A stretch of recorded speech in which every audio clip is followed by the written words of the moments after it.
여러분 반갑습니다. 오늘도 예배 자리에 나오신 여러분들 축복하고 환영합니다. 우리 다 같이 일어나셔서 찬송가 8장 거룩 거룩 거룩 전능하신 주님 같이 찬양하겠습니다.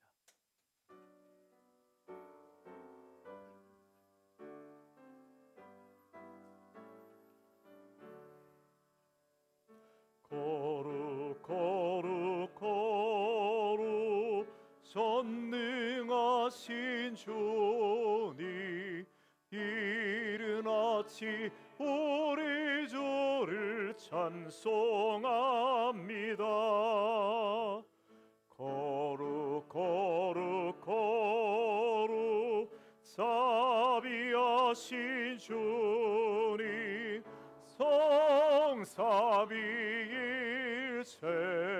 우리 주로다. 거룩 거룩 거룩 주의 보좌 앞에 모든 성도 면류관을 벗어드리네. 전군 천사 모두 주께 굴복하니 영원히 위에 계신 주로다. 거룩 거룩 거룩 전능하신 주님 천지 만물 모두 주를 찬송합니다. 거룩 거룩 거룩 전능하신 주님 성삼위일체 우리 주로다. 아멘.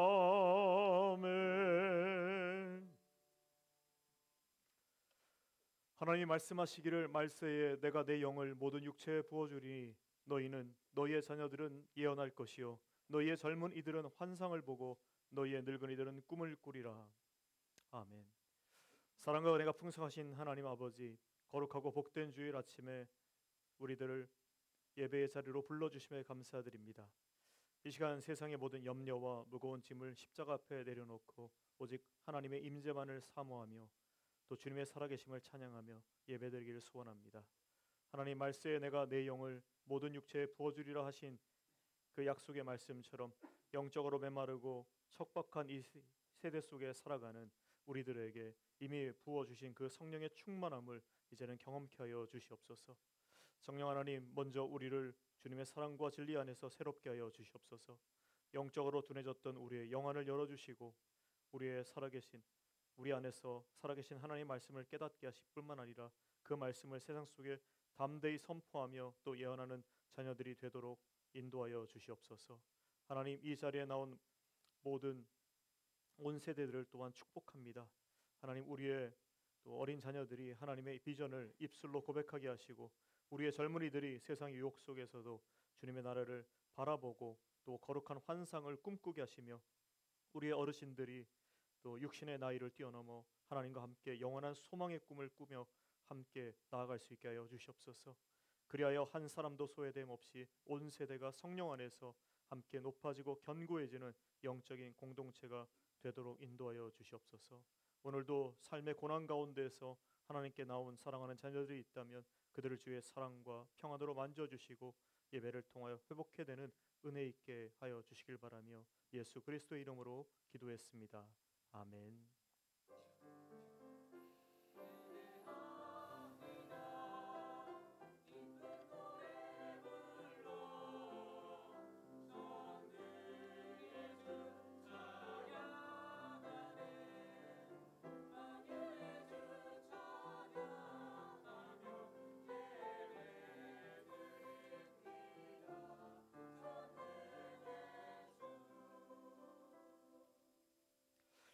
다 같이 사도신경으로 신앙 고백 올리겠습니다.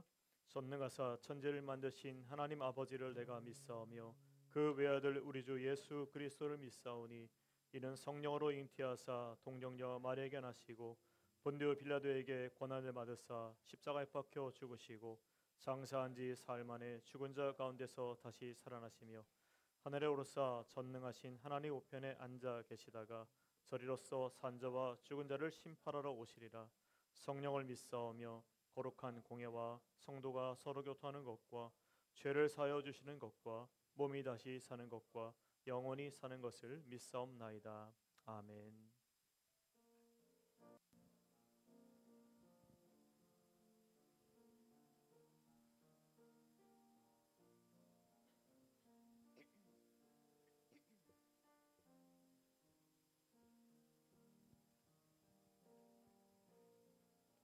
주 예수보다 더 귀한 것은 없네.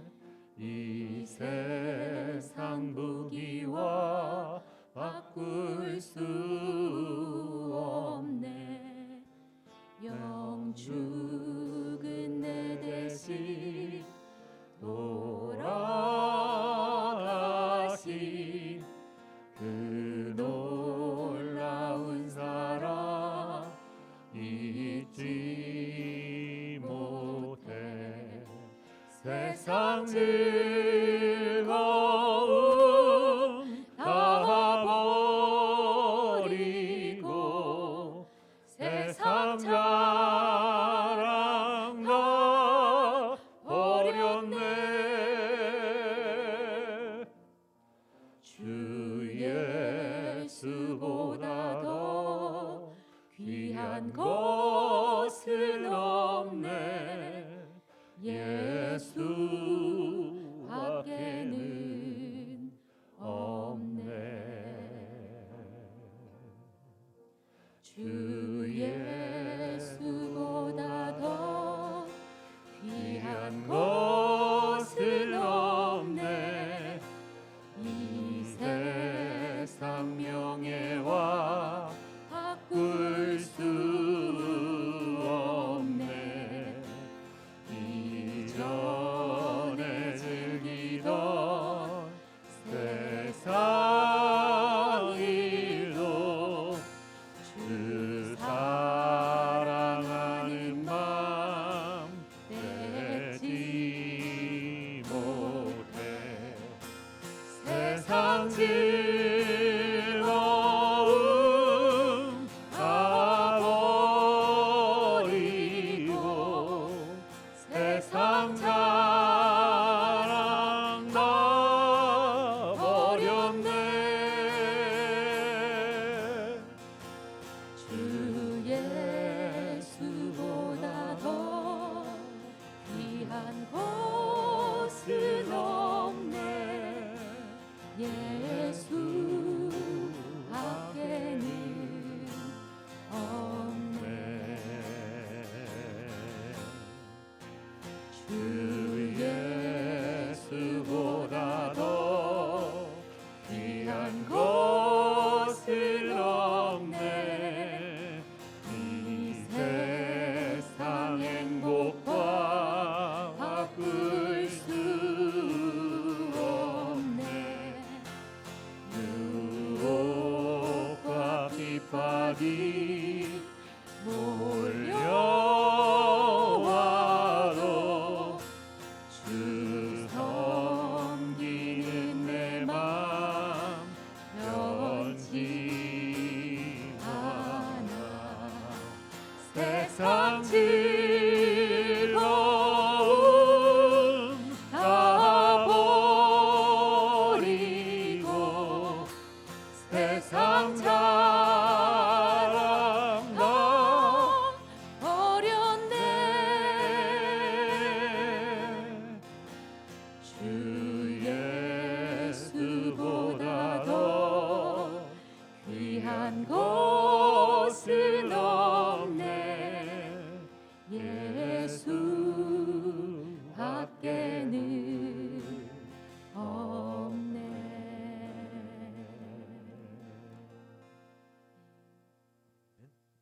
네, 함께 감사 고백 드리겠습니다. 사랑의 하나님 아버지, 죄로 인해 죽었던 우리를 독생자 예수 그리스도의 보혈로 대속하시고 영생의 선물을 주심을 감사드립니다. 자녀된 우리가 오늘 거룩한 주일에 함께 모여 기쁨과 감사로 드리는 예배를 받으소서. 그러나 지난 한 주간 온전히 하나님의 말씀대로 빛되는 삶을 살지 못한 죄를 고백하고 회개하오니 긍휼히 여기시고 용서하소서. 말씀과 성령 안에서 성숙한 그리스도인이 되어 예배와 전도를 통해 열매 가득한 교회가 되게 하소서. 우리 구주 예수 그리스도의 이름으로 기도드립니다. 아멘.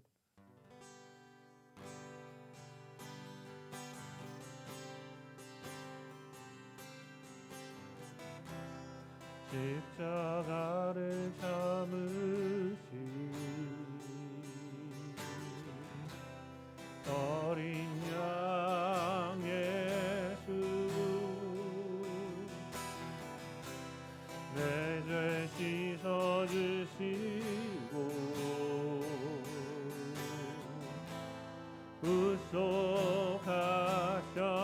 구속하셨네. 어둠을 물리치신 세상의 빛 예수,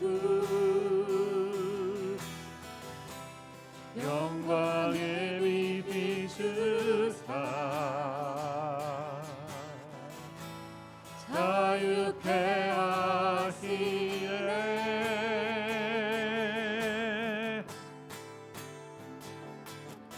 예수 하나님의 완전한 사랑, 예수 하나님의 값 없는 은혜, 예수 하나님의 놀라운 지혜, 아름다운 그 이름 예수.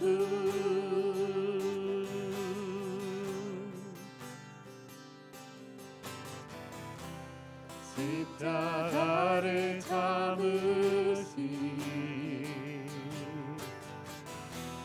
어린 양 예수, 내 죄 씻어주시고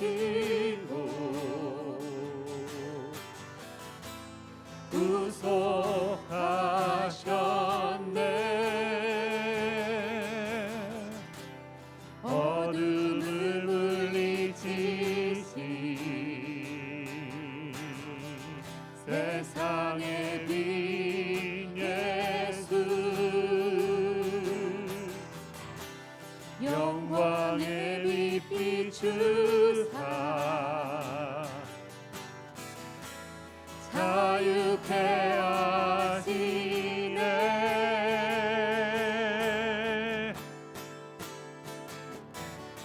예수 하나님의 완전한 사랑, 예수 하나님의 값 없는 은혜, 예수 하나님의 놀라운 지혜, 아름다운 그 이름 예수. 주 같은 분 없네. 주 같은 분 없네. 주께 영광 돌리세. 주 같은 분 없네. 주께 영광 돌리세. 주 같은 분 없네. 주 같은 분 없네. 주께 영광 돌리세.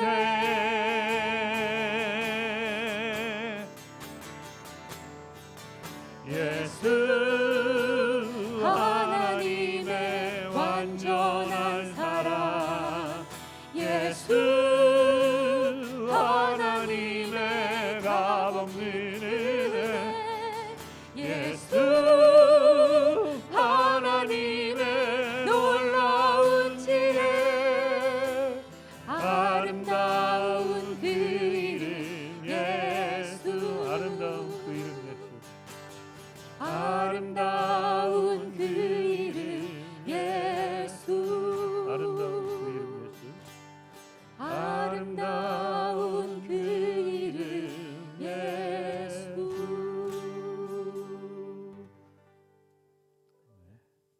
기도하시겠습니다.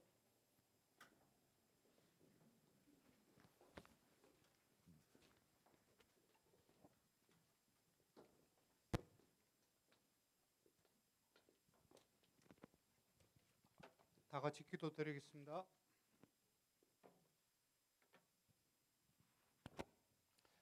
오늘도 살아계셔서 우리를 돌아보시고 지키시는 하나님을 찬양합니다. 오늘 주일을 맞이하여 주님 앞에 나와서 예배드립니다. 예배드리는 우리가 온전히 하나님께만 집중하며 나아갈 수 있게 하여 주시옵소서. 지난 날들의 실수와 죄에 갇혀 낙심하고 좌절하는 삶에서 벗어나 주님을 찾게 하시고 온전히 우리의 죄를 고백하고 회개하게 하옵소서. 이 시간 특별히 우리의 모든 죄를 내려놓으며 우리 삶의 무거운 짐들을 주님께 내려놓고 주님을 바라보게 하옵소서. 주님, 이 시간 특별히 학교를 졸업하는 학생들과 직장으로 타주로 이주하는 청년들과 성도님들을 위해 기도합니다. 그들이 어디에 있든 자신이 머무는 곳이 새로운 복음의 선교지가 되어 그 삶이 하나님을 향한 열정과 믿음으로 살아가게 하옵소서. 그곳이 때로는 강야가 되어 자신을 힘들게 하고 아프게 할지라도 믿음을 놓지 않고 끝까지 싸워 이겨내게 하시며 더욱 하나님을 붙들며 믿음으로 살아갈 수 있는 삶이 되게 하여 주시옵소서. 아직도 계속되고 있는 전쟁으로 인해 많은 사람들이 고통받고 신음하고 있습니다. 미국과 이란 전쟁, 러시아와 우크라이나의 전쟁으로 많은 이들이 죽으며 삶의 터전을 잃어버려 고통받고 있습니다. 이 전쟁들이 평화적으로 빨리 끝날 수 있도록 주님 함께하여 주시옵소서. 전쟁으로 고통받는 이들이 고통에서 벗어나 다시 자신의 일상으로 돌아갈 수 있기를 간절히 기도합니다. 또한 저희가 이들을 위해 계속 기도하며 도울 수 있게 하여 주시옵소서. 주님, 이 예배를 위해 각자의 위치에서 봉사하는 분들을 축복하여 주시옵소서.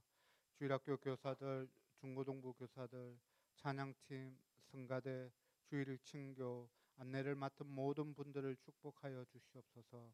특별히 말씀 전하실 목사님 위에 주님의 성령이 임하셔서 주님의 말씀을 잘 전파하게 하시며 그 말씀을 기초하여 우리의 삶을 도전하며 그 말씀대로 살려고 노력하는 저희 성도님들이 되게 하여 주시옵소서.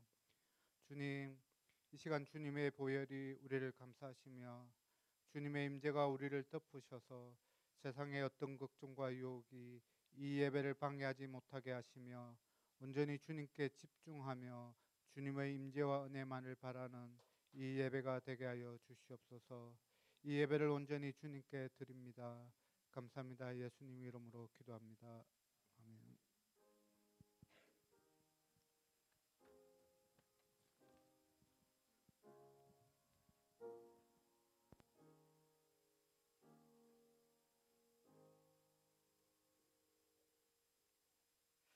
다 같이 일어나셔서 봉헌하겠습니다.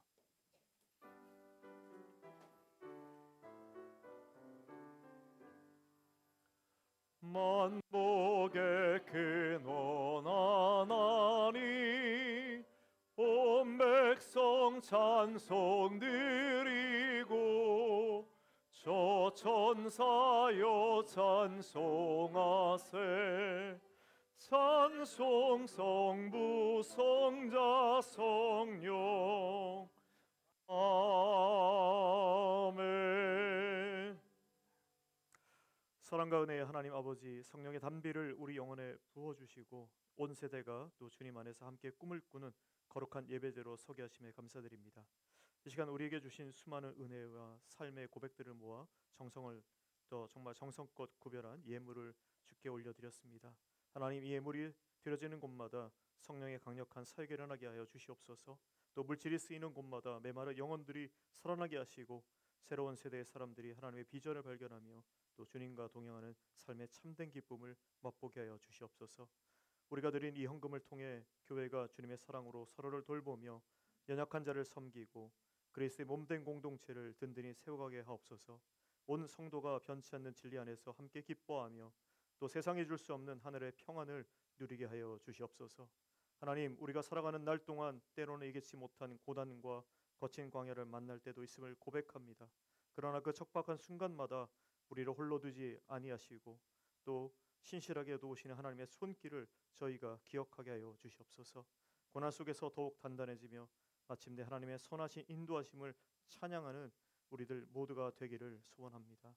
하나님, 예물을 드린 손길들과 여러 사정으로 마음만 드린 성도들 위해 하늘의 신령한 복과 땅의 그름진 복으로 채워주실 뿐 아니라 이들의 가정과 일터가 하나님의 꿈이 이루어지는 거룩한 통로로 사용하여 주시옵소서. 우리의 삶을 선한 길로 인도하시는 우리 주 예수 그리스도의 이름으로 기도드렸습니다. 아멘. 네, 자리에 앉으시겠습니다. 네, 우리 서로 인사할까요? 네, 사랑합니다. 축복합니다. 당신은 소중한 분입니다. 네, 당신은 소중한. 네, 마지막 인사합시다. I see God in you. I see God in you. 네, 제가 이번 주 화요일, 수요일, 목요일 날 세미나가 있습니다. 그래서 이번 주에 온라인으로 드리는 화요일, 수요일 그리고 금요일 날 있는 새벽 기도회는 잠시 쉬고요. 그리고 수요 성경 공부 또한 없습니다. 여러분 각자의 자리에서 말씀과 기도의 생활 여러분 각자 잘 이어가시기 바랍니다. 그리고 5월 30일 저희가 매달 마지막 주일 토요일 날 전교인 기도회를 갖습니다. 여러분 또 방학하신 분들, 더 시간이 있으신 분들은 더 나오셔서 같이 우리 또 교회를 위해, 사회를 위해, 또 나라를 위해서 각자 삶들을 위해서 같이 기도하는 시간 갖도록 하겠습니다.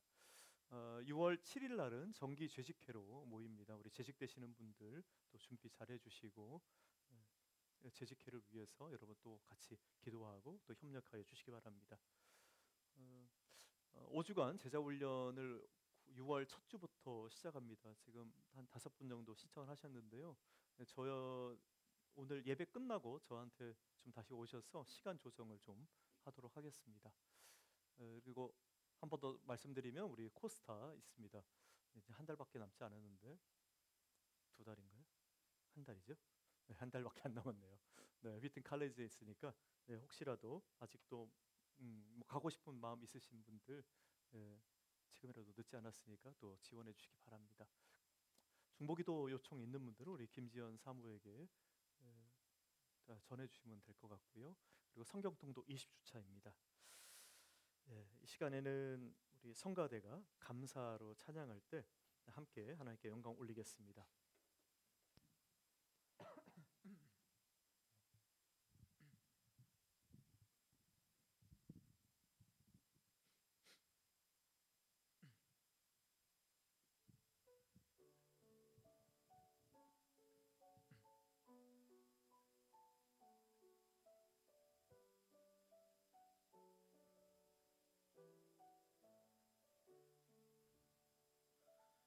오늘 숨을 쉬는 것 감사 나를 구원하신 것 감사 내 뜻대로 안 돼도 주가 인도하신 것 모든 것 감사 내게 주신 모든 것 감사 때론 가져가심도 감사 내게 고난 주셔서 주 뜻 알게 하신 것 모든 것 감사 주님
감사.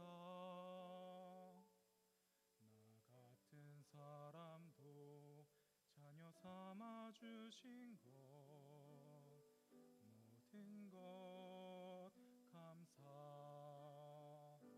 주님 감사해.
감사합니다.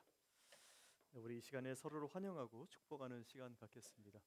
우리 서로를 바라보면서 우리 손을 내밀어서 축복하면서 하나님께 당신을 통해 내바른 땅에 샘물나게 하시기를 같이 찬양하겠습니다.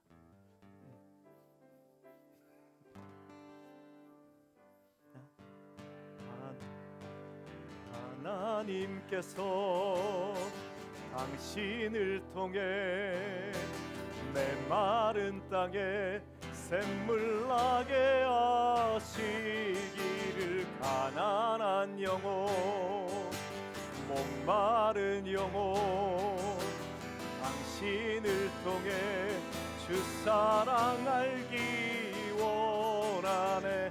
사랑하는 자녀들을 향해서 하나님께서 당신을 통해 메마른 땅에 샘물나게 하시기를 가난한 영혼 목마른 영혼 당신을 통해 주 사랑 알기 원하네. 감사합니다. 우리 중고등부 자녀들은 일어나셔서 이제 안 하는군요. 앉아 계시고. 네. 그럼 다 같이 일어나셔서 네, 우리 중고등부 자녀들 일어나시고요. 다 같이 일어나서 우리 하나님 말씀 읽겠습니다. 마태복음 7장 28절 29절 말씀입니다. 우리 두 절이니까요. 우리 한 목소리로 같이 읽겠습니다. 예수께서 이 말씀을 마치심에 무리들이 그의 가르치심에 놀라니 이는 그 가르치시는 것이 권위 있는 자와 같고 그들의 서기관들과 같이 아니함일러라. 아멘. 네, 자리에 앉으시겠습니다.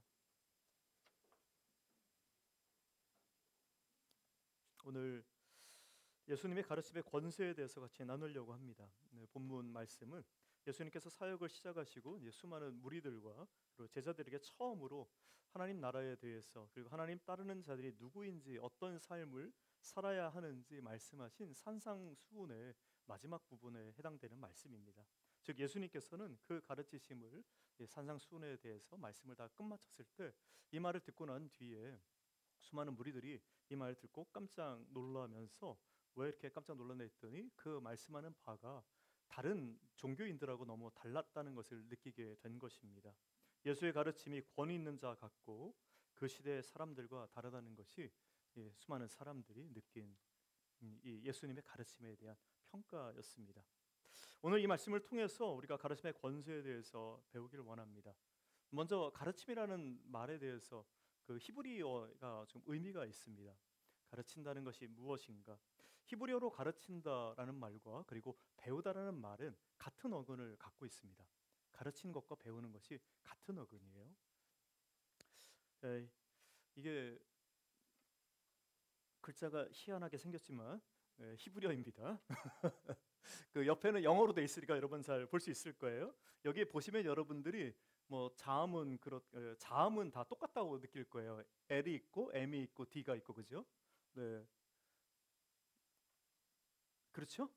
네, 네. 그래서 라마드라고 읽는데요. 저 위에 거는 그 위에 있는 글자가 뭐 이렇게 작대기 같이 생긴 게 네, 이게 라메드라고 하는데 원래 작대기란 뜻이에요. 말 그대로가. 리을이란 뜻이고요. 그리고 밈은 맴입니다. 원래 집을 의미할 때 어떨 때 쓸 때도 있는데 물을 의미할 때 쓸 때도 있고요. 그리고 이게 우리가 기억처럼 돼 있지만 저거를 디귿으로 읽습니다. 그래서 리을, 미음, 디귿이 네, 다 공통적으로 들어있는 글자들이에요. 그래서 라마드라고 하면 이게 가장 기본형입니다. 원래 배우다고 할 때 라마드라는 말을 써요. 그리고 밑에다가 림메드를 하면 중간에 네모난 거 안에 점이 찍혀 있죠. 네, 그거는 강조형입니다. 다시 얘기하면 라마드를 두 번 쓴다는 뜻이에요. 위에 있는 기본형을 두 번 쓸 때 림메드라는 단어가 됩니다. 그렇게 될 때는 그때는 가르치다라는 의미가 돼요. 그래서 이 말에서 여러분들이 가장 잘 알고 있는 밑에 있는 탈무드라는 말이 나옵니다. 여러분 유대인들이 다 가르칠 때뭐 탈무드를 통해서 배운다 이런 얘기를 하잖아요. 네, 그래서 탈무드라는 말이 가르치다, 배우다라는 말에서 시작된 이야기입니다. 여러분 제가 이걸 보여드린 이유는 뭐냐면 배우는 것과 가르치는 것이 떨어져 있지 않다라고 하는 겁니다. 오히려 가르치다라는 말은 가르치다가 강조점이 된 것이 아니라 배움을 또 배운다라는 의미로 히브리인들은 받아들였다는 거예요. 그래서 가르친다라는 그 말에 갖고 있는 철학적인 의미는 단지 우리가 예, 단지 배움을 말하는 것이 아니라 더 배움의 확장을 의미합니다. 그러니까 가르친다는 말이 배움의 확장이에요. 그래서 여러분들 히브리인들이 갖고 있는 생각 속에서는 내가 어떤 면에서 보면 다른 사람을 가르친다는 말이 없는 거예요.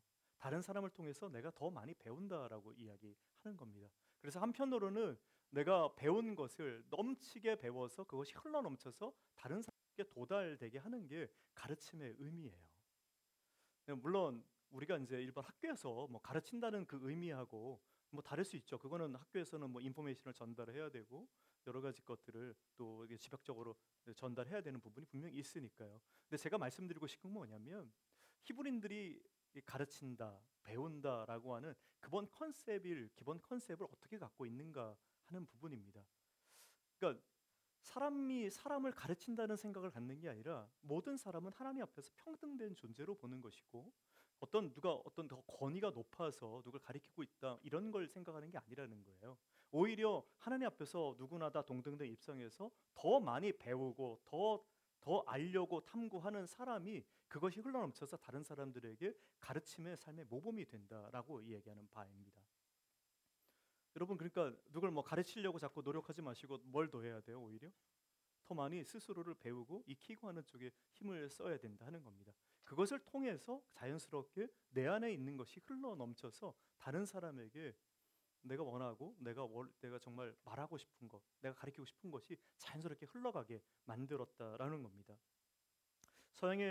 서양적 교육관에서는 선생이 소유한 지식을 학생에게 전달하는 것이 초점이 있다면 이 히브리적 교육관에서는 그래서 선생의 배움이 흘러넘쳐서 자연스럽게 이 학생에게 퍼짐을 그런 의미를 갖고 있는 겁니다. 가르치는 행위가 위에서 아래로 이렇게 주시적으로 가는 것이 아니라 배움이 깊어질 때 저절로 흘러서 옆에 있는 사람에게 스며드는 것이죠. 여러분 그래서 이 한 랍비가 탈무드에 그런 고백을 했습니다. 자기는 랍비와 랍비들 사이에서 대화하면서 많이 배우기도 했지만 나는 내 제자들에게서 가장 많은 것을 배웠다라고 그렇게 고백하는 랍비도 있었습니다. 여기는 원래 준비하지 않았지만 탈무드 읽으면서 참 내가 감동적이었던 그 배움에 대한 부분 중에 하나는 뭐였냐면 이런 질문이 있었어요. 당신들은 왜 배우려고 합니까? 여러분들은 왜 수많은 공부를 하나요? 랍비가 자기들 찾아온 학생들에게 질문한 겁니다. 여러분들은 왜 배우시려고 하죠? 여러분들은 뭐라고 대답하고 싶습니까? 여러분들은 왜 많은 걸 배우려고 합니까? 뭐 수많은 답이 있을 수 있을 거예요. 네. 그러니까 뭐 알고 싶어서 배우는 사람도 있을 테고, 잡을 좋은 걸 얻기 위해서, 또 학위를 따기 위해서, 다른 사람을 돕기 위해서, 뭐 방법을 찾기 위해서 참 많은 대답이 있을 수 있는데, 네, 그 랍비가 한 대답이 저에게는 참 이렇게 마음에 담아졌는데, 그건 뭐냐면 내가 하나님 앞에 한번 서보고 싶어서 그렇습니다. 수많은 것을 통하여 내 자신이 어떤 존재인지를 보고 싶어서, 하나님이 나를 어떻게 만드셨는지. 네, 여러분들에게도 배움이 그런 식의 배움, 그리고 삶의 모습이 내가 어떻게 하나님 앞에 세워지는가, 내가 배운 것을 통하여서 나의 모습이 어떻게 가다듬어지는가 하는 그런 배움으로 여러분에게도 많은 배움들이 있기를 바랍니다. 네. 이렇게 예수님께서는 우리들에게 가르치는 것을 말씀하셨고, 실질적으로 제자들에게도 가르치라 말씀하셨어요. 그러니까 우리가 여러분, 우리가 제자로서 살아가는 사람으로서 우리가 가르친다라기보다는 방금 이야기한 것처럼 배움을 더 많이 배우는 자로 다른 사람 앞에 늘 세워지기를 바랍니다. 오늘 그리고 예수님께서 우리에게 많은 것을 가르치셨다고 말씀하셨는데, 그 가르침을 듣고 사람들이 깜짝 놀랐다고 얘기했는데, 여러분 질문 다시 한번 해보겠습니다. 예수님의 가르침의 핵심이 무엇이라고 말씀을 한번 드린 적이 있는데 기억이 나시나요? 가르침을 한마디로 무엇에 대해서 가르치셨다 얘기 말씀을 드렸는데, 하나님 나라에 대해서 말씀하셨다 그랬죠. 하나님 나라의 어떤 부분들을, 하나님 나라가 인간의 공로를 통해서 주어진 것이 아니라 하나님의 은혜로 주어진 하나님 나라를 이야기하셨고, 그리고 그 하나님 나라에 가기 위해서 내 자신을 포기하고 십자가를 붙들고 또 하나님의 전적으로, 하나님의 주권을 전적으로 의지하면서 살아가는 것이 하나님 나라라고 말씀드렸어요. 여러분, 그러한 하나님 나라를 가르치시면서 예수님께서 오늘 여러 가지 가르침의 권위가, 권세가 무엇인지를 우리에게 말씀하신 겁니다. 아까 말씀드린 것처럼 오늘 방금 읽은 본문 아주 짧은 두 절이지만 그 두 절의 본문이 마태복음 5장부터 7장 전체에 나와 있는 이야기들에 대한 결론이라 말씀드린 것처럼 이 의미를, 예수님이 어떤 권세, 가르침의 권위, 권세를 갖고 있는 걸 알려면 5장부터 7장의 말씀을 여러분 좀 더 자세히 알아야 합니다. 세 가지를 제가 5장부터 7장의 말씀을, 그 중에서 세 가지 원리를 그냥 뽑아서 여러분에게 나누기를 원합니다. 첫 번째는 무엇이냐면, 가르침의 권세에서 중요한 것은 뭐냐면, 예수님의 가르침이 왜 권세가 있었는가? 그것은 뭐냐면 사람들이 알고 있는 지식을 완전한 지식으로 갖고 가기 때문입니다. 불완전한 지식을 완전한 지식으로 만들어 가시는 거예요. 불완전함을 완전함으로. 마태복음 5장 17절에 보면 예수님이 이렇게 말씀합니다. 내가 율법이나 선지자를 폐하러 온 줄로 생각하지 말라. 폐하러 온 것은 아니오 완전하게 하려 함이다. 이 말을 우리가 가르침의 입장에서 생각해 보면, 예수님은 율법의 불완전한 이해를 갖고 있는 사람들에게 오셔서 율법이 갖고 있는 그 원래 의미, 진의를 알리시고 진정한 의미를 완성하신 거예요. 예수님은 5장부터 7장에 다양한 주제를 다루시면서 거듭하여 사용하신 표현들이 있습니다. 너희들이 알고 있는 과거의 이해의 방식들이 무엇인지를 표현하는 방법이 있습니다. 그것은 너희가 들었으나라는 표현입니다. 마태복음 5장에서만 살펴본다면 옛사람에게 말한 바 살인하지 말라, 누구든지 살인하면 심판을 받게 되리라 하였다는 것을 너희가 들었으나, 옛사람들은 그렇게 들었어요. 살인하면 심판을 받게 될 것이다. 또 간음하지 말라 하였다는 것을 너희가 들었으나, 또 옛사람에게 말한 바 헛맹세를 하지 말라, 내 맹세한 것을 주께서 지키라 하였다는 것을 너희가 들었으나, 너희가 들었다는 겁니다. 과거에 옛사람들이 이야기하는 바를 너희가 듣고 그렇게 해석을 했고 그렇게 삶을 살았다고 이야기하는 거예요. 그러나 주님은 오늘 그렇게 듣고 생했던 그 사람들에게 이렇게 다시 말씀합니다. 나는 너희에게 이르노니. 새로운 해석을 이제 얘기하는 겁니다. 옛 사람들이 말했던 해석 방법이 아니라 나는 너희에게 말하노니, 내가 이 계명에 대해서 너희에게 말하노니 너희가 이 원래 의미를 바르게 이해해라, 그리고 그대로 살아가라라고 말씀하는 겁니다. 그리고 그 해석은 원래 의미를 분명히 드러냈기 때문에 수많은 사람들이, 그 무리들이 다 듣고 난 뒤에 마지막 exclamation 한 거예요. 와, 그렇군요. 원래 하나님께서 말씀하셨던 그 뜻이 이거였군요라고 생각하고 그 권세에 깜짝 놀랐던 겁니다. 여러분 그 가르침의 권세가 있기를 바라요. 여러분 가르침의 권세가 있길 바랍니다.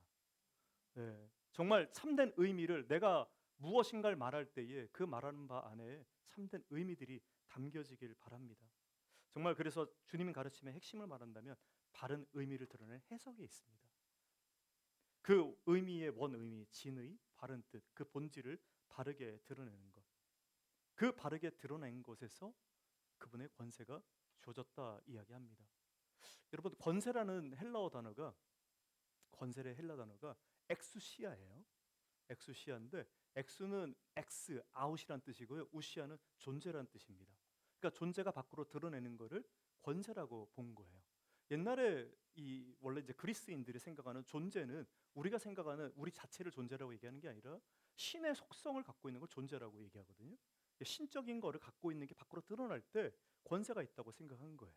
오늘 이 단어의 의미와 거의 우리 방금 설명했던 말과 거의 똑같은 거예요. 예수님이 진의를 드러낼 때에 거기에 진짜 원래 의미가 그거였구나 라고 거기에 깜짝 놀랐듯이 엑수시아는 그러한 것 원래의 본질에 입각한 것이 가려 있다가 밖으로 드러날 때 보여질 때 권세가 생기는 겁니다. 여러분 가르침의 권세는 거기에 생기는 거예요. 여러분이 정말 말하고 행동하고 다른 사람과 대화할 때에 어떤 주제에 대해서 이야기할 때 그 주제의 의미가 참된 것이 무엇인지를 얘기해 줄 때 거기에 진의가 드러날 때 거기에 여러분이 갖고 있는 권세가 거기에 생기는 것입니다. 예수님께서는 여러 가지 산상수훈에 대한 이야기, 산상수훈에서 여러 가지 이야기를 하면서 당시 서기관들이 갖고 있던 생각과 그리고 예수님이 갖고 있는 생각의 차이를 얘기하셨습니다. 바리새인들이 갖고 있는 생각과 자신의 생각의 차이를 말씀하셨어요. 종교인들이 주장했던 바와 예수님이 이야기하는 바의 차이를 보여주신 겁니다. 몇 개만 말씀드리면 여기 이렇게 돼 있죠. 살인하지 말라 혹은 간음하지 말라에 대해서 서기관들과 바리새인들은 주로 외적인 행동에 포커스를 맞추었다면 아직 내면의 깊이나 내면의 의도나 마음 상태에 대한 성찰은 상대적으로 부족했던 것이 바리새인들이 주장한 바입니다. 그러나 예수님은 그 다음에 이야기하는 바는 너희가 행동으로만 누가 살인하는 것이 문제가 아니라 마음속에 이미 다른 형제를 대해서 나가라, 바보라 이야기하는 순간 그 형제를 살인한 것이라 이야기합니다. 왜 바보라고 이야기하는 순간 형제를 죽이게 되는 것이죠? 왜 그런 것 같습니까? 우리가 이게 너무 쉽게 그렇게 얘기를 하거든요. 너 그것도 모르냐 이 빠가야로. 일본식으로 얘기하면 이 바보야 이렇게 얘기하는데 왜 그런 거예요? 예.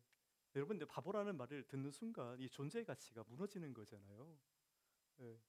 내가 존재를 인정하지 않는 거잖아요. 너 그것도 모르는 존재냐 이렇게 생각하는 거란 말이에요. 무시하게 되는 거죠. 경멸하게 되는 거란 말입니다. 그러니까 내 마음으로는 그 친구를 하나의 인간으로 받아들이지 않는 거기 때문에 이미 살인을 한 거예요. 예수님께서는 말씀하시는 거죠. 절대 그렇게 하지 마라. 부족함이 보여도 여러분 그 부족함 때문에 그 사람을 무시하면 안 된다 이야기하는 거입니다. 또 예수님께서는 악한 자에 대해서 혹은 원수에 대해서까지도 사랑하라 이렇게 이야기합니다. 원래 바리새인들이 갖고 있는 그 당시에 종교인들이 갖고 있는 사랑의 범위가 있어요.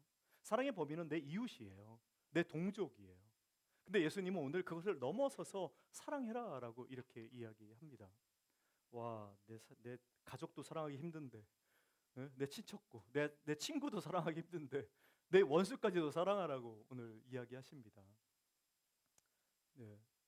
사람이 인종이나 혈육이나 이걸 떠나서 똑같은 존재라는 것을 이야기하시는 거죠. 같은 존재라는 것을 그 존재를 인격적으로 한 명 한 명을 다 온전히 세우면서 사랑하라고 이야기하는 겁니다.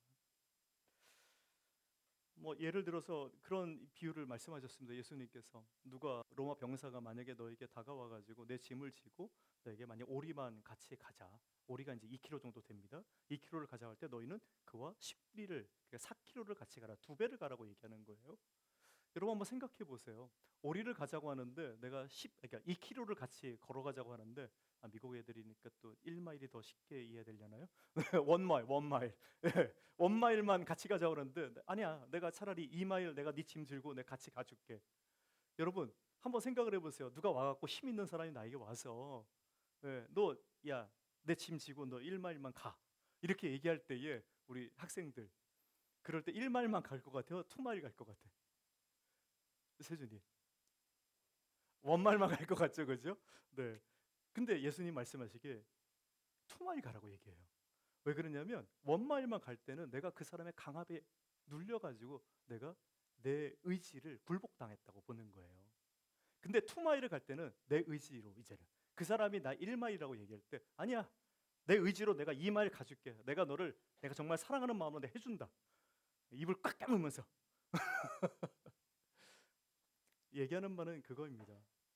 정말 사랑을 한다고 할 때 내 주권을 내 인격을 보호하는 것뿐만 아니라 다른 사람의 인격 또한 보호하면서 사랑하라 이야기하는 겁니다. 원수를 사랑하라는 말 자체가 여러분 그러니까 내가 사랑하는 방식을 잘 모른다고 하면 내가 어떻게 나의 존재를 내가 정말 귀하게 여겨지는가 존엄하게 여겨지는가 내가 저 사람에 대한 사랑받는 사람을 인식이 되는가라는 것을 표현하면서 행동을 하면 그게 사랑하는 방식입니다. 그 외에도 예수님께서는 그들이 갖고 있는 종교들이 갖고 있는 기도하는 모습, 금식하는 모습, 구제하는 모습에 대해서도 비교하면서 말씀하셨습니다. 한마디로 그겁니다. 밖에 사람들에게 보여지면서 기도, 금식, 구제하지 마라. 너희가 기도하고 금식하고 구제하는 거, 다른 사람을 돕는 거, 하나님 앞에서 기도하는 거, 하나님께 내 안타까움을 들고 나와서 금식하는 그런 모든 행위는 은밀한 곳에 계시는 어두운 곳에 숨어 계시는 그 하나님께 행하는 것으로 행하라라고 말씀하십니다. 여러분 예수님 말씀하시는 게 어떻게 바른 진의를 드러내시는 것 같습니까? 모든 행동에 대해서 하는 의미에 대해서 진의를 드러내는 것 같습니까? 네, 그렇게 여러분들의 말과 행동을 하시길 바랍니다. 그럴 때에 예수님이 무리들에게 받았던 가르침에 대한 권위, 권세가 있구나 하는 것을 여러분들에게도 그 권위가 주어질 것입니다. 여러분 그 권위를 정말 누리길 바라요. 그래서 우리들의 말씀의 바른 뜻, 우리가 말씀을 읽을 때 그 뜻을 바르게 알고 또 해석함으로써 우리가 바른 권위를 갖기를 바랍니다.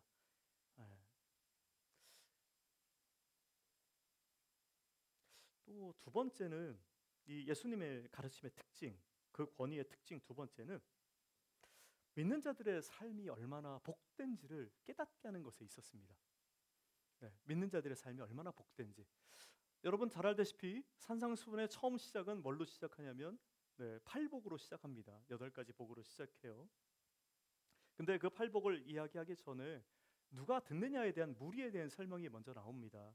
예수님께서 이렇게 기록합니다. 5장 1절에 보면 예수님께서 무리를 보시고 산에 올라가 앉으시니 제자들이 나왔다 이렇게 얘기합니다. 여기 보면 어떤 사람들이 나왔다 이야기하죠? 무리라고 얘기하잖아요. 그리고 제자들도 나왔다고 얘기하잖아요. 두 종류가 같이 나온 거예요. 마태복음 앞에 보면 그 5장 앞쪽에 보면 4장 23절과 25절에 거기에 말씀해 보면 예수님께서 회상을 다니시면서 가르치고 그 다음에 천국 복음을 전파하시고 모든 병든 자, 아픈 자들을 치유하셨습니다. 그리고 난 뒤에 이런 모습을 보고 수많은 무리들이 예수님을 따라왔습니다. 그 무리들의 종류가 이렇게 돼 있어요. 각종 병에 걸려 고통당하는 자, 귀신 들린 자, 간질, 중풍병자들을 비롯한 수많은 무리라고 되어 있습니다. 그런 무리들이 이 대부분의 사람들이 주님의 손길을 필요로 해서 주님을 따라 나왔고 오늘 산상수훈의 그 자리에 수많은 사람들이 거기 앉아 있었던 겁니다. 몇천 명의 사람들이 거기 있었던 거예요. 그런데 그 수많은 사람들에게 첫 번째 한 얘기가 뭐냐면 심령이 가난한 자는 복이 있나니 온유한 자는 복이 있나니 애통하는 자는 복이 있나니 의를 위하여 핍박을 받는 자 복이 있나니 말씀을 하시는 거예요. 아픔 가운데 있는 자 복이 있다 얘기하시면서 너희의 삶의 상태가 어떻든지 간에 너희가 복 있는 존재로 부름받았다라고 선포하면서 시작을 한 거예요. 야, 외적으로 결핍이 있는 그들에게, 외적으로 결핍이 있는 그들에게 오히려 너희가 복된 존재라고 이야기한 겁니다. 아픔 가운데 있어요. 몸이 너무 안 좋아요. 돈도 없어요. 가난해요. 먹을 것도 없고요. 근데 그들이 나왔을 때 그들에게 이야기하는 거예요. 심령이 가난한 자들, 애통하는 자들이요. 너희들 마음 가운데 너무 힘이 드는데, 그러나 오늘 하나님 말씀을 듣고 내가 증거하는 그 하나님 나라를 소망하면서 나오는 너희들이요, 그 무리들이요, 너희가 복이 있다 라고 얘기하는 겁니다. 여러분, 이게 왜 그 사람들에게 센세이션한 말이었을까요? 왜 깜짝 놀라는 말이었을까? 이 말이 유대인들이 갖고 있는 행복의 개념, 그리고 축복받은 사람들의 개념은 무엇이냐면, 하나님이 원래 신명기 28장에 보면 거기 복된 사람, 그 다음에 저주를 받는 사람들을 이야기해놨거든요. 복된 사람들은 집안에서 나가도, 그 다음에 길거리에 있어도, 무슨 일이 있어도 하나님께서 그를 축복한다고 돼 있어요. 그리고 실질적으로 부족함이 없게 살아가는 삶을 얘기했습니다. 원래 아픔이 없어요. 건강해요 늘. 그러나 오늘 예수님은 정반대 얘기를 하셨다는 겁니다. 그렇게 해서 복을 얻는 것이 아니라 아프고 힘들고 경제적으로, 육체적으로, 심정적으로 완벽하지 않은데 그들 안에 참된 복이 있다라고 이야기하셨기 때문에 깜짝 놀란 겁니다. 복에 대한 개념을 바꾼 거예요. 물질적으로 주어지는 것에 대한 축복으로만 복이 아니라 이제는 뭘로? 하나님과 관계 가운데 있는 사람이 복되다라고 하는 것을 말씀한 겁니다. 여러분, 진짜 내가 주어진 거, 여러분 풍성히 누리고 있는 거, 이것도 참 감사한 일이죠. 그러나 그것이 그냥 눈에 보이는 그것으로 정말 복된 것이 아니라 그것을 통해서 내가 하나님과의 온전한 관계 가운데 있다는 것을 알고 믿고 행할 때 정말 그게 축복입니다. 없어도 그 가운데 하나님이 손이 나를 붙들고 있다는 것을 깨닫고 있으면 그게 축복이에요. 요셉의 삶을 여러분 잘 아시잖아요. 17살 때 형들에 의해서 팔려갔고, 그리고 애굽에 가서 종로로 타고 감옥에 갇히고, 그때 요셉이 자기 삶을 불평했나요? 그러지 않았습니다. 그가 본 거는 뭡니까? 그 가운데 하나님의 손이 나를 선하게 인도하셨다고 하는 그것만 보인 거예요. 자기의 주변의 삶이 보인 게 아니라 하나님이 나를 그 가운데도 어떻게 나를 붙들고 있는가, 하나님의 손이 나를 어떻게 나를 유지하고 있는가, 내가 하나님과 어떤 관계를 갖고 있는가 하는 것을 보게 된 겁니다. 그 인생이 축복된 인생이라고 이야기하는 겁니다. 오늘 예수님 그런 얘기를 하는 겁니다. 여기 그렇게 얘기하는 거예요. 세상 사람들은 어느 누가 세상 사람들은 심령이 가난하고 애통하고 맨날 울고 질질 짜고 연약해 보이고 오류하고, 왜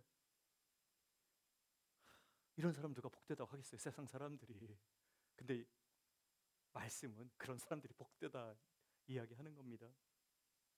여러분, 왜 심령이 가난한 자 복이 있습니까? 왜 여러분 스스로가 심령이 나는 가난해지길 원합니다. 가면서 막 기도할 때 그렇게 기도하시나요? 하나님, 나는 심령이 가난해지길 바랍니다. 예. 여러분, 심령이 가난해진다는 얘기는 내가 하나님 앞에 내가 영적 파산을 얘기하는 겁니다. 하나님, 나 아무것도 아닙니다. 나는 하나님 없이 살 수 없는 존재입니다를 고백하는 상태예요. 심령이 가난하다고 하는 것이. 하나님 앞에서 자기 파산을 선언하는 것. 오히려 세상은 반대로 얘기하잖아요. 너의 가치를 높이라 얘기하는데 하나님, 나는 아무것도 아닙니다 라고 여러분 고백하면서 살아가고 있냐 이겁니다. 오늘 그렇게 하는 사람에게 하나님 복이 있다 얘기합니다. 여러분, 또 애통하는 마음이 있어야 된다고 얘기해요. 애통하는 사람에게 하나님 복이 있다고 얘기합니다. 여러분, 애통한다는 것은 무엇이냐면 다른 게 아니라 단지 눈물을 흘리고 감정적인 상태를 얘기하는 게 아니라, 애통한다는 것은 하나님 없이 살아가는 이 세상을 바라볼 때, 사람을 바라볼 때 같이 아파하고 눈물을 흘리는 마음이에요. 애통하는 것은 타인의 아픔에 공감할 수 있는 마음입니다. 애통하는 마음은 그러한 타인에게 하나가 되려고 하는 마음이에요. 그들의 삶을 이해하려고 하는 마음입니다. 그런 애통하는 마음을 갖고 있는 사람에게 오늘 하나님이 복되다라고 이야기하시는 거예요. 세상과 반대로 살아가라고 얘기합니다. 그러니까 내 이름을 높이고 나 혼자 편안하고 나 혼자 잘 살아가 이런 것이 아니라 정말 다른 사람의 아픔에 동참하는 마음으로 살아가라고 우리에게 이야기하십니다. 이외에도 의에 줄이고 목말라 하는 일을 박해를 받는 자들에게 복이 있다 이야기하시고요.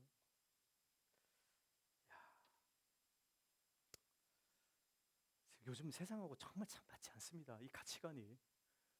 요즘 세상은 자기를 피하려 해야 되고 자기를 높여야 되고 예, 자기 부귀와 명예가 굉장히 중요한 세상인데 참 너무 다른 거예요. 여러분 거기에 부름 받았고요. 그렇게 살아가는 자에게 하나님이 복된 인생이라고 이야기하십니다. 말씀을 믿으시기 바라요. 말씀대로 사시길 바라고요. 그래서 우리가 그러한 아픔 가운데 있는 자들을 볼 때 어떻게 보면 그 가운데 하나님을 보는 겁니다. 왜 그러냐면 하나님께서 말씀하실 때 부자 안에 내가 부자의 하나님이라고 말씀하신 적 한 번도 없고요.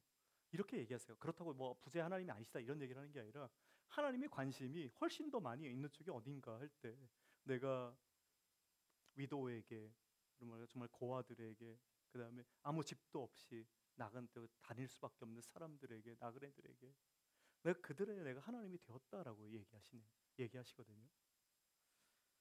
그러니까 여러분들 삶 가운데도 때때로 이러한 하나님을 느낄 수 있기를 바랍니다. 때로는 누더기를 입은 사람의 모습에서, 때로는 부모를 잃은 아이의 슬프고 삭막한 눈 속에서, 때로는 절망의 목소리 속에서 같이 아파하고 계시는 하나님을 볼 수 있기를 바라요.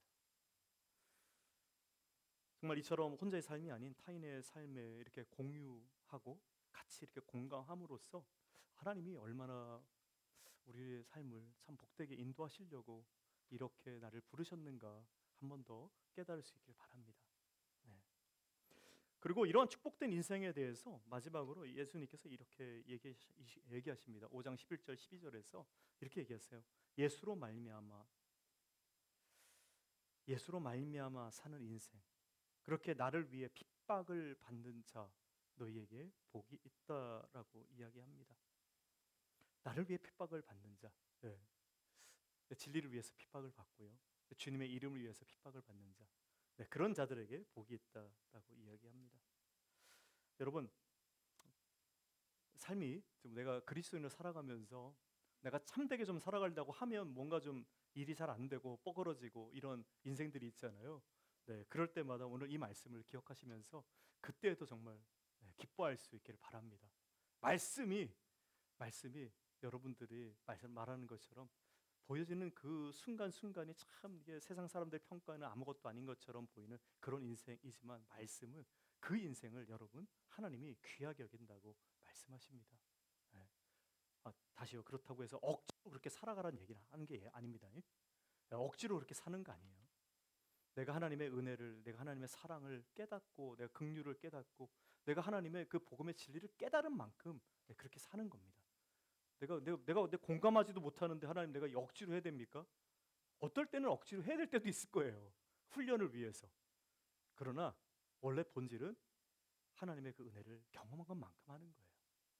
그렇게 경험한 것만큼 잘 배우시길 바라요. 그리고 잘 살아가길 바랍니다. 나를 위해서가 아니라 주님으로 말미암는 그 인생, 그 가운데 하나님이 얼마나 우리를 축복되게 하시는가. 그리고 세 번째가 말씀하는 그 가르침의 권세에 대한 거는 여러분들 그 가르침의 권세가 드러내는 곳이 말에 있는 것이 아니라 행함에 있다라고 마지막에 이야기하십니다. 그래서 마태복음 7장에 보면 마지막 그 얘기를 하세요. 너희 행함에 너희가 열매로 너희를 알리라라고 얘기하시는 겁니다. 여러분 우리가 말로만 끝나는 게 아니라 그래서 실질적으로 그 말하는 것을 내 행동으로 바르게 증명해 나가야 할 겁니다. 그래야 거기에 권세가 주어집니다. 그럴 때 예수님께서 이 얘기를 하십니다. 열매로 알긴 아는데 이 열매도 잘 봐야 된다. 어떤 사람들은 내 이름으로 와서 내가 주를 위해서 수많은 일을 하지 않았습니까? 귀신을 쫓아내기도 했고 주의 이름으로 말씀을 가르치기도 했고 아픈 자를 치유하기도 했는데 주님이 왜 나를 모른 척 하신다 말씀하십니까? 주여 주여 내가 당신의 이름으로 주님 이름으로 수많은 일을 하지 않았습니까? 이렇게 나와서 주장하는 사람이 있습니다. 그때 주님이 뭐라고 하셨어요? 내가 너를 정령코 알지 못하노라 이렇게 말씀하셨어요. 주님 이름으로 내가 귀신도 쫓아내고 엄청난 업적을 이룬 거예요. 말씀도 증거했고요. 아픈 자들 돕기도 했고 그 다음에 치료도 하고 다 했습니다. 근데 주님 뭐라고 그럽니까? 내가 너를 정령코 알지 못하노라 이렇게 말씀하셨다니까요. 그러니까 여러분, 우리가 주님 이름으로 무슨 일을 하긴 해요. 그러나 그 일을 통하여서 나의 영광을 추구하고 나를 드러내기 위해서 그 일을 했다면 하나님이 그것을 받지 않으신다는 겁니다. 주의 이름으로는 할 수 있어요. 그의 이름으로는. 근데 하나님의 뜻, 온전한 뜻, 나를 십자가에 못 박고 하나님이 드러나는 그 일을 온전히 행했느냐 하는 건 다른 측면이라 그 얘기를 하는 겁니다. 이 말씀이 좀 어렵죠, 사실. 여러분 이해가 잘 되십니까? 내가 주님 이름으로 다 하면서 살 수 있잖아요. 여러분도 우리 교회 일도 주의 이름으로 다 하면서 살잖아요. 그렇지 않아요? 네. 근데 그 일을 통하여서 내가 드러나고자 하는 사람의 마음이 그 가운데 있어요. 하나님 그거를 싫어하시는 거예요. 나를 드러내기 위해서 나의 이름만 가지고 와. 나 자신을 드러내기 위해서 주님의 이름을 갖고 와요. 도용해요. 주님 그걸 원치 않으신 겁니다. 하나님이 드러내기를 원하시는 거예요. 여러분 우리가 이 말씀을 정말 다시 한번 새기길 바랍니다. 제가 제일 두려워요. 저는 맨날 주님 이름으로 뭔가를 얘기하잖아요. 그죠? 네. 제가 좀 이렇게 드러내기를 원할 때마다 여러분 저에게 이 말씀을 좀 알려주십시오. 목사님 그렇게 하면 안 됩니다. 주의 이름으로 어떻게 그렇게 살 수 있습니까? 네. 네, 그렇게 하면 안 되고 정말 나를 드러내려고 하는 것이 아니라 하나님의 영광을 위해서 드러내기 위해서 사는 저와 여러분이 되기를 바랍니다.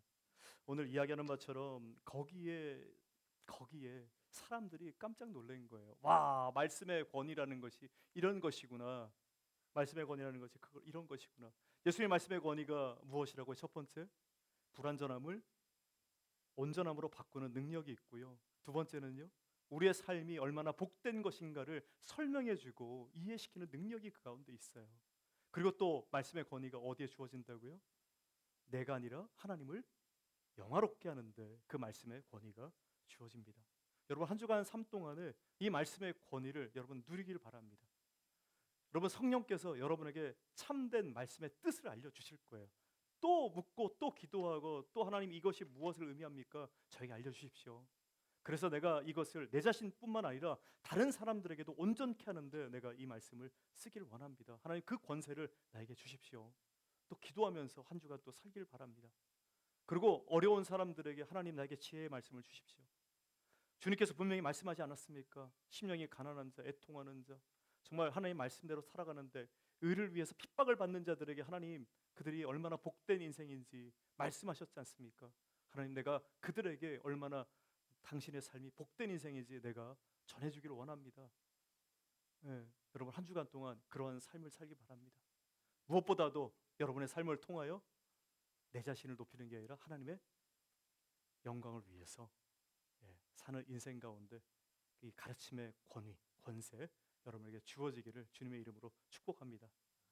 우리 다 같이 일어나셔서 이 일을 행하신 우리 주님을 다시 한번 찬양하길 바랍니다. 모든 이름 위에 뛰어난 이름 예수는 주, 예수는 주.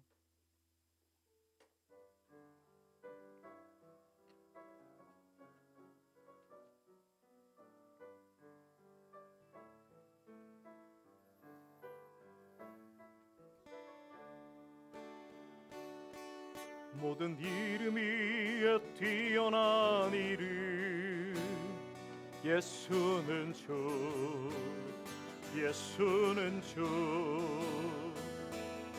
모든 무릎 꿇고 경배를 드리세 예수는 만유의 주님.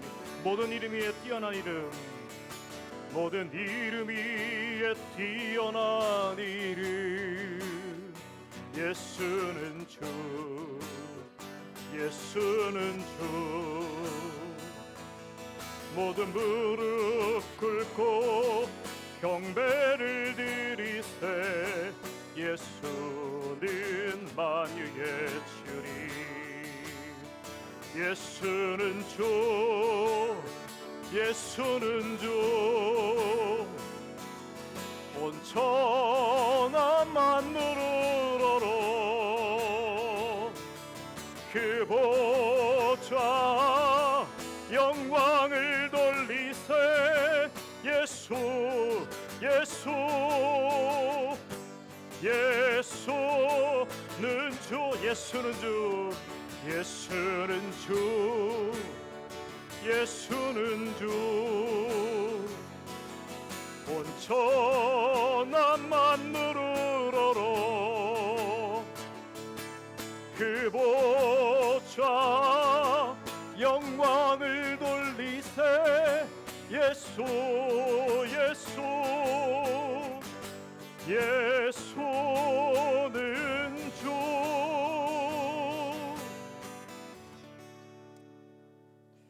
이제는 우리 주 예수 그리스도의 무한하신 사랑하심과 우리를 창세전에 작정하시고 예정하시고 구원하셔서 사랑하는 자녀로 삼아주시기 위해 그의 자신의 아들을 이 땅에 보내시고 십자가에 달려 죽게 하신 하나님 아버지의 놀라우신 은혜와 또 진리 되시는 성령 하나님의 함께하심이 하나님 나라의 삶을 소망하며 하나님의 뜻이 우리의 삶 속에서 바르게 드러나고 이해되고 가르쳐지기를 소망하며 특별히 예수님의 말씀의 권위를 가지고 우리의 삶과 세상의 문화와 가치들을 참되게 하나님의 뜻으로 분별하며 살며 또 삶의 어떤 형편에 있는 사람이든지 그 삶의 참된 가치와 의미들을 깨닫게 하고 또 그 삶이 하나님의 뜻 가운데서 복된 삶인지를 함께 나누며 살기를 원하는 모든 성도들과 스테이트 칼리지 한인 교회 위에 영원토록 함께 있을지어다.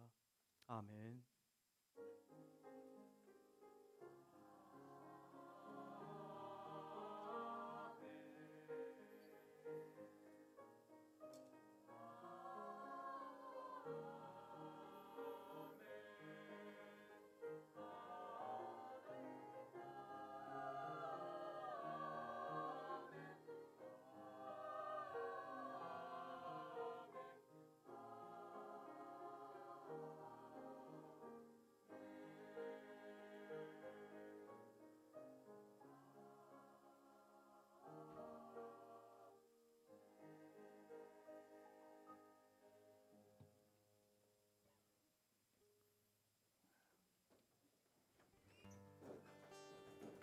예수